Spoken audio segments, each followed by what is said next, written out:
میں پوری دنیا میں گھوم رہا ہوں، آپ کا نوکر ہوں، مولا حسین کے چاہنے والوں کا نوکر ہوں، اور ساری دنیا میں مشاہدہ کر رہا ہوں کہ سب سے اچھی تصویر ان کی ہے جو علی ولی اللہ پڑھنے والے ہیں اور یا حسین پکارنے والے ہیں۔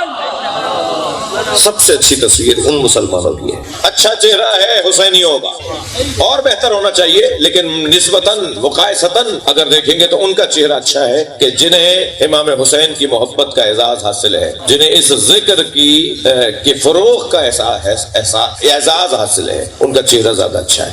میرے اپنے ساتھ ہوا، پوچھنے لگے آپ نے کیا پہنا ہوا ہے؟ انگریزوں نے مجھ سے پوچھا یہ کیا پہنا ہوا ہے؟ یہ میں پہنتا ہوں نا۔ میں نے کہا یہ مسلمان اسکالر کا لباس ہے۔ تو ایک خاتون تھی، وہ کہنے لگی مسلمان اسکالر ہیں تو پروفٹ محمد کے گھر والوں کو مانتے ہیں یا دوستوں کو؟ میں نے کہا پروفٹ محمد کے دوستوں کا ہم احترام کرتے ہیں، اطاعت گھر والوں کی کرتے ہیں۔ آپ یقین جانیے وہ آپس میں کہنے لگے یہ اچھے مسلمان ہیں۔ ہاں آپ ایک سائٹ جا کے سرچ کیجئے، جوانوں کا کام ہے، www ریبورن اہل بیت، اہل بیت کے نئے چاہنے والے، اہل بیت کے نئے چاہنے والوں پر ایک سائٹ بنی ہے، نئے مسلمان جو شیعہ مسلمان ہوئے۔ ناراض تو نہیں ہو رہے آپ مجھ سے؟ انہوں نے ایک سائٹ بنائی ہے اور اس پہ اپنے احساسات اور اپنے جذبات ڈالے ہیں کہ ہم مسلمان کیوں ہو گئے، اور مسلمان بھی ہوئے تو شیعہ مسلمان کیوں ہو جی۔ انہوں نے بڑے پیارے پیارے احساسات ہیں، بڑے احساسات ہیں۔ ایک سنا دوں؟ ایک کہتا ہے میں مسلمان ہوا اور جس مسجد میں جا رہا تھا وہاں تو مجھے مولانا صاحب کی تقریر میں روزانہ کوئی گھٹن کی بات لگتی۔ وہ جب تقریر کرتے تھے مولانا صاحب اس مسجد کے پیش نماز صاحب، تو روزانہ کوئی لڑنے کی اور گھٹن کی بات، اور فلاں کافر تو فلاں مشرک۔ تو میں نے ان سے پوچھا کہ دوسرے جو اور مسلمان جو یہاں نہیں اس مسجد میں جاتے ہیں وہ کیسے ہیں؟ کہنے لگا نہیں وہ کافر ہیں۔ کہنے لگا میں تو سمجھا تھا مسلمانوں میں آیا ہوں، میں تو اور کافروں میں ہی آ گیا شاید۔ مجھے تو الجھن پڑ گئی کہ میں کہاں آ گیا ہوں۔ تو میں ایک دن دوسری مسجد میں چلا گیا بغیر بتائے، اور وہاں جا کے میں نے ان کے پیش نماز سے جب تقریر سنی تو ان کا بھی کچھ یہی حال تھا۔ تو میں نے ان سے پوچھا وہ 2 گلی بعد جو وہ والی مسجد جہاں کہتا ہے میں پہلے تھا، میں نے کہا وہ کیسے؟ کہنے نہیں وہ مشرک ہے۔ میری اور پریشانی بڑھ گئی۔ تو میں نے اپنے ایک مسلمان نو مسلم دوست سے کہا کہ بھائی میں پریشانی بڑھ رہی ہے، میں کیا کروں؟ اس نے کہا ایسے جاؤ، ایک اور بھی سینٹر ہے وہ بھی اپنے آپ کو مسلمان کہتے ہیں۔ کہنے لگا جب میں وہاں پہنچا تو وہ ہاتھ کھول کے نماز پڑھ رہے تھے، انہوں نے مٹی کا ڈھیلا سامنے رکھا ہوا تھا، خاک کے اوپر وہ سجدہ کرتے تھے، ان کا تھوڑا سا انداز دوسروں سے مختلف تھا۔ ان کے عالم دین سے میں نے گفتگو کی تو میں نے کہا جی فلاں لوگ کیسے ہیں؟ اس نے کہا مسلمان ہیں۔ میں نے پوچھا فلاں لوگ کیسے ہیں؟ اس نے کہا مسلمان ہیں۔ جتنے بھی مسلمانوں کی مسجدیں تھیں انہوں نے کہا مسلمان ہیں، ہماری بھائی ہیں، ہماری جان ہے۔ تو کہنے لگا مجھے تسلی ہوئی کہ جو اہل بیت والے ہیں ان کا دل بہت بڑا ہے۔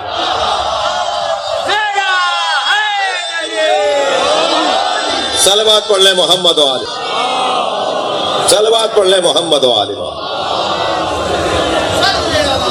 تو میرے سنی بھائیوں، میرے شیعہ بھائیوں، دل کو بڑا کرنا ہوگا، قلب کو اپنے وسیع کرنا ہوگا۔ یہ زمانہ اللہ نے قسم کھائی ہے اس کی کہ اس زمانے کی قسم انسان نقصان میں۔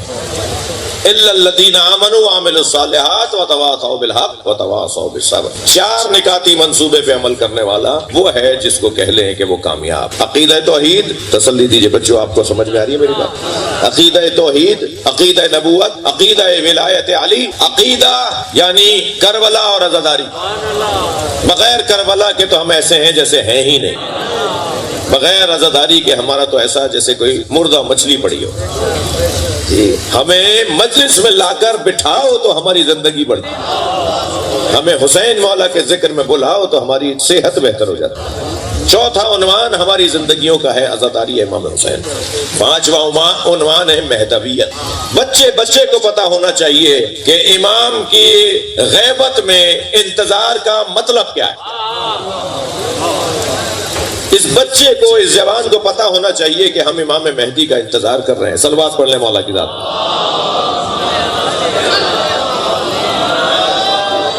تو اس انتظار کا مطلب کیا ہے؟ انتظار کا مطلب کچھ نہ کرنا نہیں ہے بلکہ آنے والے کے لیے تیاری کرنا ہے۔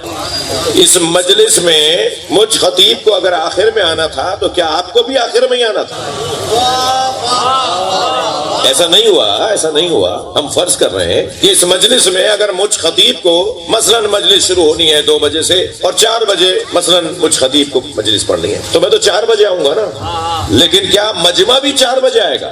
مجمع تو پہلے سے آ کے بیٹھے گا نا، پہلے سے آ کر بیٹھے گا تو انتظار کہلائے گا۔ ورنہ تو الٹا ہو جائے گا، میں آپ کا انتظار کروں گا، میں آ کے بیٹھ گیا اور انتظار کر رہا ہوں کب عزیز آئیں گے تو میں مجلس پڑھوں، تو ایسا تو نہیں ہوگا نا۔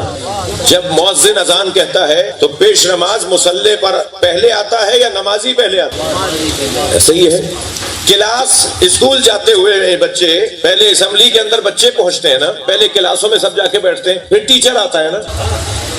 گردن ہلاؤ بھائی، آپ لوگ پہلے کلاس میں جا کے بیٹھ جاتے ہیں، اس کے بعد ٹیچر کلاس میں آتا ہے، تو وہ جو بیٹھے ہوئے سوچ رہے ہیں کہ کب دروازے سے کوئی آئے گا۔ صلوات پڑھ لیں امام کے ظہور کے لیے۔ وہ ہے در حقیقت اپنے مولا کا انتظار۔ انتظار بھی دو طرح کا ہوتا ہے، توجہ چاہوں گا، تھکے نہیں میری باتوں سے۔ انتظار بھی دو طرح کا ہوتا ہے، ایک بچکانہ انتظار ہوتا ہے اور ایک عالمانہ انتظار ہوتا ہے۔ بچکانہ انتظار کون سا ہے اور عالمانہ انتظار کون سا ہے؟ ابا کہہ کے گئے کہ میں جب آفس سے واپس آؤں گا تو تمہارے لیے ٹافی لاؤں گا۔ اب بچے کو ابا سے زیادہ ٹافی کا انتظار ہے، اور بار بار دیکھ رہا ہے کہ اب ٹائم ہو گیا، کب آئیں گے اماں، کب پہنچیں گے؟ ارے بھائی کہیں رہ گئے ہوں گے، آنے والے ہوں گے۔ اور جیسے ہی گھر میں ابا کو داخل ہوتے ہوئے دیکھا تو ان کی نگاہیں ابا کے چہرے کی طرف نہیں ہے، ہاتھ میں تھیلی کی طرف، اور آگے بڑھ کر معلوم ہے ابا سے تھیلی لینے کی کوشش کی، اور وہ کہہ رہے ہیں نہیں سب کا ہے، سب کو دوں گا، اور پھر وہ سب میں بانٹ رہے ہیں، اور یہ بچے انتظار کر رہے تھے کس کا؟ ٹافی کا۔ تو بچکانہ انتظار یہ ہے کہ ہمیں امام کے آنے پر کیا کیا ملے گا۔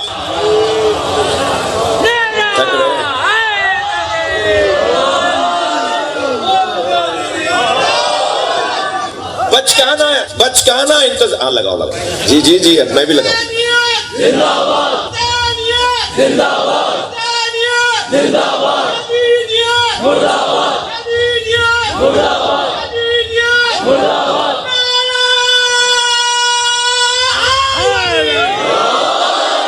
توجہ کر لیا آپ نے؟ امام آئیں گے تو یہ فصلیں اگیں گی، پھل بہت اچھے لگیں گے، جب امام آئیں گے تو یہ نعمتیں یہ بچکانہ انتظار ہے۔ اور ایک انتظار ہوتا ہے عالمانہ انتظار، بڑی محنت کر کے پیپرز کی تیاری کی، پھر جا کر پیپر دیے، امتحان دیا، بڑی محنت کر کے امتحان دیا، اور اب انتظار کر رہے ہیں کہ رزلٹ کب آئے، اور اب بھاگے چلے جا رہے ہیں کہ آج رزلٹ کا دن ہے، رزلٹ ڈے ہے، اور اپنے کالج میں، اپنی یونیورسٹی میں، اپنے اسکول میں جا کر اس پرچے میں رش لگا ہوا ہے، دھکا لگ رہا ہے کہ نام ذرا تلاش کروں، میرا نام بھی آیا یا نہیں آیا، اور ایک ہٹتا ہے تو ایک مرتبہ گھس کے آگے جا کے دیکھوں باریک لکھا ہوا ہے میرا نام ہے یا نہیں ہے۔ اچھا، جس کا نام ہوتا ہے وہی پاس ہوتا ہے، جس کا نام نہیں ہوتا دلیل ہے کہ وہ فیل ہے۔ سرکار کی کلاس میں فلاں 10ویں درجے پر، فلاں 9ویں درجے پر، فلاں 8ویں درجے پر، جن کا نام ہی نہیں ہے،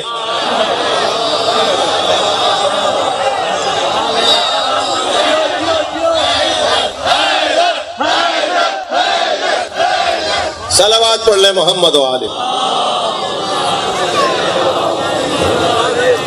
جو عالمانہ انتظار ہے وہ محنت کے بعد، پیپر دینے کے بعد رزلٹ کا انتظار ہے۔ عالمانہ انتظار رزلٹ کا انتظار ہے۔ بچکانہ انتظار کیا کیا امام دیں گے، اور عالمانہ انتظار یہ ہے جو محنت کی ہے اس پہ مجھے انعام ملے گا۔ نمازیں لے کر آیا ہوں، روزوں کی محنت کی ہے، یہ سارے پیپر ہی تو دے رہے ہیں ہم، یہ عبادتیں، یہ اچھا انسان بننا، یہ عزاداری، یہ نیکیاں، یہ خوبیاں، یہ سب ہم اپنے پیپر دے رہے ہیں، اور پیپرز کا رزلٹ لا کر سنائیں گے امام زمانے۔ تو امام کے آنے کا انتظار در حقیقت رزلٹ کے سننے کا انتظار، وہ آ کر جب ہمارے اس علاقے کے اندر اپنا جلوہ لگائیں گے اور اپنا دیدار کروائیں گے تو سارا مجمع صرف یہ سن رہا ہوگا، تم بھی میرے ہو، تم بھی میرے ہو، تم بھی میرے ہو، اور وہ در حقیقت رزلٹ کا اعلان ہو رہا ہوگا۔ فلسفہ مہدویت ہمیں ان 5 نکات کے اوپر اپنے مذہب کی تعلیمات کو مکمل کرنا ہے۔ اس علاقے میں دینیا سینٹر چلتا ہے، ویسے ہی بول دیجئے، بعد میں چلوا لیجئے گا، مدرسہ چلتا ہے نا جی، مولانا وزیر جعفری، اچھا تو رضوی ہے، تو یہ جو مدرسہ ہے نا، یہ دینیات سینٹر جو ہے، اس کے اگر یہاں دوست منتظمہ ذمہ داروں میں سے کوئی یہاں ہے یا بعد میں سنے گا میرا پیغام، تو اپنے نصاب کو ان 5 نکات پر مرتب کریں۔ مدرسے کا نصاب، ان 5 یہ میں آپ کو کہہ لیجئے کہ ایک لاہ عمل دے رہا ہوں کہ جتنا جو کچھ بچوں کو پڑھایا جائے، وہ توحید پڑھائی جائے، وہ سرکار کی نبوت پڑھائی جائے، وہ مولا علی کی ولایت پڑھی جائے، وہ عزاداری پڑھائی جائے، اور وہ مہدویت پڑھایا جائے۔ اگر یہ 5 چیزیں ہم نے اپنے بچوں کو پڑھا لی تو یقین جانیے کہ اچھے مسلمان بن کے رہیں۔ اور یہ مجلس ہے تو ویسے ہی جنرل کلاس۔ سن 61 ہجری میں امام حسین نے جس عالمی اوپن یونیورسٹی کی بنیاد رکھی تھی نا، اس کا ایک کیمپس ہے، اس کی ایک کلاس لگی ہوئی ہے۔ یہ چھوٹا سا بچہ بھی کچھ سیکھنے آیا ہے کہ لگا ہوا ہے اپنے کام میں، مگر اتنا اسے پتا ہے کہ اس ہولیے والے ہمارے عالم ہوتے، یہ تو لے رہا ہے نا یہاں سے، کچھ نہیں لے۔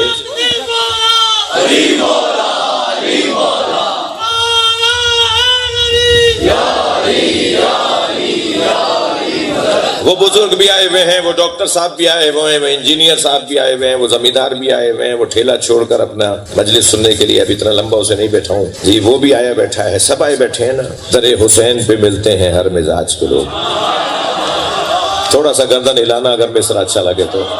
در حسین پہ ملتے ہیں ہر مزاج کے لوگ، یہ دوستی کا وسیلہ ہے، دشمنی کا نہیں۔ صلوات پڑھ لیں محمد و آلہ۔